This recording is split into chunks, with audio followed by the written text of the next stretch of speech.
অন্যদের ফ্রিজে যা যা থাকে আর আমাদের ফ্রিজে যা যা থাকে।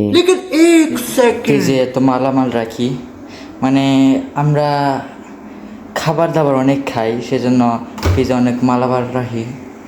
যে দেখেন এই মাছ পোটলাটা দেখছেন, সেটা হলো অন্য মানুষের, অন্য মানুষ তো হয়ে গেছে, এটাও অন্য মানুষ।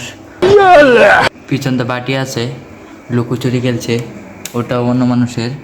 এটা অন্য মানুষের, মানে এগুলো অন্য মানুষের। এগুলো মানে আমরা নর্মালে রাখি, নর্মালে চাইনিজ খাবার যেহেতু রেখেছি, অন্যজনের ফ্রিজের মতো আমরা না। বমি হলে খেতে খাওয়ার জন্য, ঠিক আছে।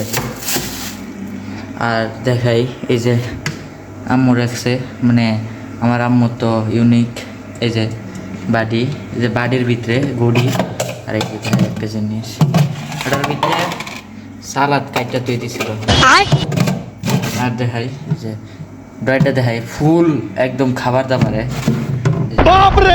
আপনারা মনে দেখতে পাচ্ছেন না, কারণ আমার একটু ক্যামেরার সমস্যা আছে তো। সর্বোচ্চ শেষ আমরা যেই ফ্রিজে যেই জিনিসটা রাখি সেটা হলো মানে এই যে এই যে এই যে তাক। আর